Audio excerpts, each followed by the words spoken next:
Siapa tahu goals jangka panjangnya untuk pertama kali membawa MU ke Indonesia ya. Nah, setelah dulu, itu juga jadi Gagal. Gagal. 2009. Padahal udah ada iklannya Rooney yang ngomong Budi bermain bola. Itu betul. Sama Rio Ferdinand. Iya benar.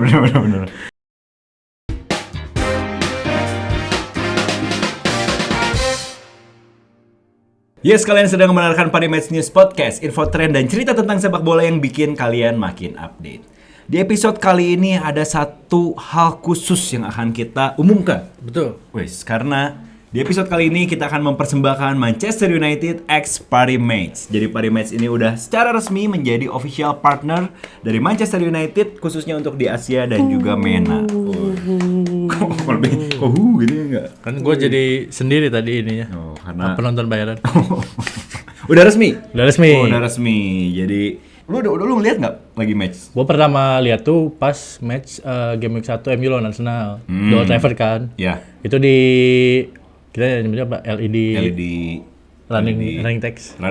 Running LED ya? Ya, itulah pokoknya di LED yang bikin lapang tuh. Itu tuh kan biasanya memang sponsor-sponsor kan. Salah satunya ada Parimatch. Iya, itu juga yang kelihatan. Dan di match lawan Burnley juga kemarin. Burnley ada. Jadi kayaknya bakal setiap match di Old Trafford harusnya ada. Iya, harusnya ada. Nah itu makanya kerjasamanya udah kelihatan banget, salah satunya dari situ. Dan juga kerjasama ini tuh bukan cuma soal branding, Pak. Karena kita tahu nih MU ini udah kerjasama sama partner-partner yang besar lah, brand-brand yang banyak banget lah ya. Nah, Parimatch ini jadi salah satunya. Terus yang bikin excited nih sebenarnya, ada rencana dari kerjasama ini tuh bakalan ada program-program khusus ke depan. Contohnya misal nanti ada muka kita di LED. Enggak. Itu kalau di muka ada muka kita di LED menarik sih. Episode podcast ini ditayangin di depan Old Trafford tuh. Pakai proyektor tuh ada di depan. Pas cek VAR diganti sama klip kita. Oh, sebelum match nonton kita dulu. Oh ya bisa jadi. Enggak sih, itu berlebihan ya guys, itu berlebihan. Terlalu jauh kayaknya. Terlalu jauh. Yang benernya itu, jadi mereka tuh bakalan ada beberapa rencana, salah satunya mungkin nanti akan ada tiket VIP khusus penggemar di Asia untuk ke Old Trafford. Buat kita nggak ada? Buat kita nanti kita cari ya. Itu dan juga ada juga kompetisi khusus buat fans-fans di Asia sampai konten digital eksklusif di Parimatch News. Jadi kerjasamanya benar-benar mereka ini pengen bikin pengalaman yang khusus lah. Ya. Pengalaman yang lebih eksklusif buat para fans MU. Bentuk kerjasamanya juga jadi agak kolaborasi ya.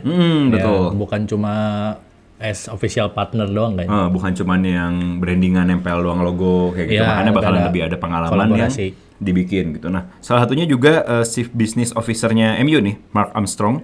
Dia bilang kalau Parimatch ini tuh punya rekam jejak yang oke banget di bidang olahraga. Makanya dia pengen akan ada lebih banyak pengalaman eksklusif, pengalaman-pengalaman yang bagus buat para fans MU dengan adanya kerjasama ini. Itu juga dilengkapin sama Sergei Portnov, CEO-nya Parimatch, yang bilang kalau ini tuh bukan sekedar kontrak bisnis tapi ambisi, determinasi dan juga excellence buat ke depan. Luar biasa. Apalagi di Indonesia salah satunya basis supporter paling banyak tuh MU. Bahkan di dunia sebenarnya secara global ya.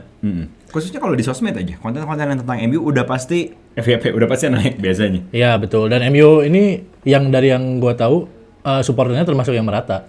Jadi yang udah tua juga banyak yang dukung MU. Yang masih anak-anak kecil juga banyak yang dukung MU ya. Bahkan kalau misalnya dulu lah zaman-zaman kita kecil, kalau misalnya nyebutin klub bola apa MU itu pasti kesebut. Iya betul, pasti salah satu yang ada di top of mind. Manchester United gitu ya. Pasti. Nah, itu makanya ya dengan kerjasama ini tentunya kita juga dari Parimatch News bakalan nyajiin lebih banyak berita-berita tentang Manchester United dan bakalan coba ngasih pengalaman yang lebih eksklusif buat teman-teman yang nonton. Nah kalau misalnya kita bahas MU nih, kita tarik sedikit ke lapangan. Yang paling baru sebelum jeda break internasional ini, MU akhirnya menang 3-2 atas Burnley. Ya, kalau lo ingat di episode sebelumnya gue bilang ini match MU harus menang gimana pun caranya. Betul. Dan akhirnya mereka membuktikan dengan berhasil, walaupun dramatis ya, menang dengan skor tipis 3-2 lawan Burnley. Ya. Emang bukan kemenangan yang dalam tanda kutip bukan kemenangan yang cantik, tapi kata yang gue bilang match ini tuh harga mati buat MU untuk menang, terutama untuk Amorim. Karena itu bakal nge-boost mental mereka untuk setelah nanti main lagi habis jeda internasional kan. Karena sebelum-sebelumnya MU dapat rentetan hasil yang lumayan negatif lah ya. Mereka kalah sama Arsenal, terus ditahan imbang Fulham, bahkan yang paling mengejutkan banyak orang adalah disingkirin di Carabao. Tapi mereka berhasil bounce back di pertandingan lawan Burnley. Ini jadi boost mental lah, karena ntar lawan yang bakal dihadapin habis international break itu nggak gampang. Mereka bakal ada Manchester Derby lawan City, terus ada Chelsea juga. Jadi 2 berturut-turut. Nah ini ketika mereka udah dapat kemenangan, setidaknya mereka ada kayak, oh kita tuh sebenarnya bisa, karena main mereka tuh nggak jelek. Lawan Arsenal mereka bagus. Lawan Burnley juga mereka harusnya kalau bisa lebih klinis, mereka bisa killing the game dari menit-menit awal lah dibandingin match kemarin kan, karena sempat kesusul 1-0 dulu menang MU 1-1, terus langsung dibalas lagi sama Mbeumo 2-1, disamain lagi 2-2 sebelum akhirnya dapat penalti di injury time. Injury time 9+4 ya kalau nggak salah. Ya, +4+5 lah. Nah itu kalau misalnya ngelihat MU, memang kalau disorotin, apalagi fans-fansnya nih ngerasa kayak wah dari kemarin tuh kayaknya berat, tapi dari permainan Pak. Ini yang menarik, dulu selalu bilang permainannya itu berkembang sebenarnya. Emang iya, maksudnya cara permainan mereka bukan yang kayak wah MU itu jelek banget, enggak. Bahkan ketika mereka kemarin ada di peringkat 15 ya kalau nggak salah. Musim kemarin peringkat 15 di Liga. Itu tuh gua kalau nggak salah setelah MU dipegang Amorim, Arsenal tuh ketemu 1-2 kali lah sama MU. Gua ngerasa ada perubahan. Jadi lebih berat ngelawannya gitu. Dibandingin match-match sebelumnya. Nah, cuma yang memang belum mengikuti adalah hasil. Secara progres mungkin udah ada dan sebagainya. Cuma kan fans tuh kadang nggak peduli. Pengennya instan. Pengennya ada hasil lah. Setidaknya ada hasil. Langsung. Karena maksudnya percuma juga, lumayan bagus tapi kalah seri. Lu tetap butuh menang lah untuk bisa survive di Liga. Karena kan pasti target MU sekarang minimal banget balik lagi ke Liga Champion kan. Balik lagi kompetisi Eropa, terutama Liga Champion. Itu terbukti dari belanja mereka yang kelihatan memenuhi banyak kekurangan yang ada di musim lalu lah. Walaupun masih belum sempurna, karena kalau menurut gue pribadi MU butuh 1 gelandang lagi. Cuma akhirnya gagal datengin karena target utama mereka Baleba nggak dilepas sama Brighton. Nah itu juga yang menarik nih. Bursa transfer udah ditutup. Coba kita kulik sedikit. Kekuatan Manchester United. Yang paling kelihatan bertransformasi kan lini depannya. Mereka punya trio baru sekarang, punya Matheus Cunha, Bryan Mbeumo sama Benjamin Sesko. Di deadline day kemarin mereka datengin 1 kiper muda, umur 23 tahun dari Royal Antwerp kalau nggak salah, Lamens. Ini bakal jadi saingan barunya untuk Bayindir sama Onana. Jadi MU sekarang punya 3 kiper plus ada Tom Heaton juga, 4 kiper sebenarnya secara ini. Cuma kita lihat nih apakah si Lamens ini bakal langsung diintegrasiin kah sama Amorim ke tim utama, atau pelan-pelan mainin dulu Bayindir. Onana gantian sama Onana, baru ada Lamens dulu di kompetisi FA Cup misal nanti kalau Januari dan sebagainya. Tapi kita lihat yang paling kelihatan perubahan signifikan adalah di lini depan. Terutama Mbeumo sih. Menurut gua Mbeumo itu salah satu yang paling cepat nyetel lah. Kalau Sesko kelihatan dia perlu adaptasi karena pindah dari liga lain. Biasanya pemain-pemain yang pindah dari liga lain tuh perlu adaptasi lebih lama. Nah itu tuh biasa gara-gara lebih ke apanya sih? Apakah gara-gara ritme permainan yang beda? Nah itu ritme permainan tim iya, kultur liga iya. Jadi misal gua ambil dari tim gua lah, Gyökeres dari Liga Portugal, itu tuh Liga ke-7 ke Liga Inggris yang Liga pertama. Secara pace lebih cepat mungkin. Terus ruang yang didapat juga nggak sebanyak di Liga Portugal. Back-backnya jauh lebih tangguh. Ya, nah maksudnya hal-hal kayak gitu kan mempengaruhi proses adaptasi pemain. Dan Sesko termasuk pemain muda yang perlu adaptasi lah. Beda sama Cunha sama Mbeumo. Mereka udah lama ada di Premier League. Mereka udah tahu apa yang harus dihadapin dan kelihatan mereka lebih tune in lah dibanding Sesko. Tapi Sesko ini pemain potensial. Kalau misalnya dia ada di tangan yang tepat, dia dapat menit bermain yang pas. Tekanannya juga dia bisa ngelewatin tekanan fans MU.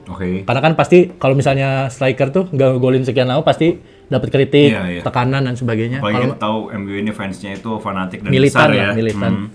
Kalau mereka kalau dia berhasil keluar dari tekanan itu, dia bisa jadi pemain yang oke sih menurut gua. Jadi lini depan sebenarnya udah berbenah ya? Yang paling bertransformasi itu lini depan buat musim ini. Dan kalau misalnya prediksi lu nih ngelihat MU di musim ini kira-kira bisa sampai sejauh mana? Liga Champions apakah bisa dapat dengan permainan yang sekarang? Mereka masih belum nemu ininya ya, maksudnya belum nemu kliknya banget. Tapi mereka ada progres ke sana. Kalau untuk 4 besar jujur lumayan berat karena saingan-saingannya juga kebanyakan tim-tim yang secara permainan lebih stabil dari MU. Okay. Masih ada Liverpool, Arsenal, Chelsea, City. Itu setidaknya 4 klub yang secara permainan tuh lebih stabil. Spurs juga musim ini harus diperhitungkan karena Spursnya Thomas Frank ini salah satu yang exciting lah di musim baru. Sebelum lagi ada kuda-kuda hitam kayak Newcastle, Aston Villa, Brighton. Nah, jadi bukan yang mustahil, tapi akan ada perjalanan panjang untuk bisa nembus 4 atau 5 besar. Kayak gitu. Ya. Nah itu dia ya, tentunya buat fans MU juga kita akan sama-sama lihat seperti apa nih Manchester United di musim ini, tentunya dengan kekuatan yang baru, dengan skuad yang mudah-mudahan ya bisa melangkah harusnya lebih stabil sih. Karena mereka udah berhasil buang-buangin pemain-pemain yang gak masuk rencana tim. Mereka udah lepas Anthony, mereka udah lepas Jadon Sancho, mereka udah lepas Højlund ke Napoli, mereka juga udah lepas Garnacho. Nah itu pemain-pemain yang dari awal musim sama Amorim udah dikasih tahu kalau mereka nggak masuk rencana dia untuk musim berikutnya. Dan pemain-pemain ini udah berhasil dilepas, itu artinya kan beban gaji dan sebagainya tuh berkurang kan. Harusnya kondisi dressing room juga jadi lebih kondusif lah. Dengan banyaknya pemain-pemain yang kasarnya nggak kepake ini bisa dilepas. Iya. Nah itu dia yang kita coba lihat dari MU musim ini, emang menarik. Liganya baru mulai sebentar, kita lagi break internasional, jadi kita bakalan lihat lagi di beberapa 2 minggu ke depan ya. Di 2 minggu ke depan kita bakalan lihat lagi perjalanan Manchester United. Dan yang menariknya, kerjasama ini juga bikin Parimatch News Indonesia khususnya, kita juga akan lebih berkomitmen buat nyajiin berita-berita seputar MU. Tapi nggak cuma MU doang. Iya, betul. Tentunya Premier League juga. Premier League ini yang jadi sorotan, salah satu yang bakalan lebih banyak nih kita berita-beritanya. Apalagi kita sama-sama tahu Premier League banyak rivalitas dan juga pertandingan-pertandingan yang seru. Ya. Dan tadi lu bilang lawan City ya, nanti tuh MU terakhir. Setelah international break lawan City. Lawan City dan juga Chelsea. Itu juga setelahnya Chelsea. Sih. Banyak big match lah. Apalagi maksudnya Premier League di Indonesia emang salah satu yang penggemarnya paling banyak. Kan suka banyak yang bilang kalau Serie A itu banyaknya orang-orang yang udah tua. Ya, udah berumur. Terus kalau Spanyol itu cuma kebagi 2 sama Barca Madrid. Ya, itu doang. Ya, kalau Liga Inggris memang lebih beragam. Iya, betul. Setidaknya ada 6 tim Big Six kan.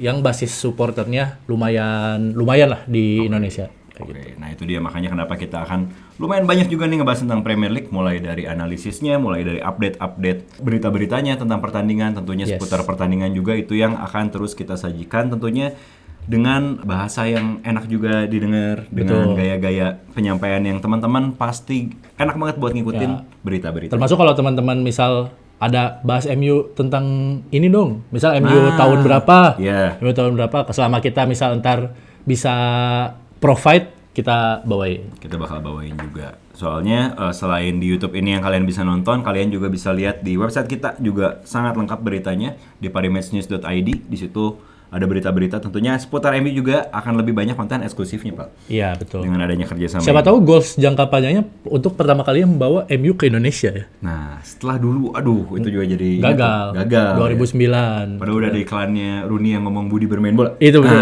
Sama Rio Ferdinand. Iya benar.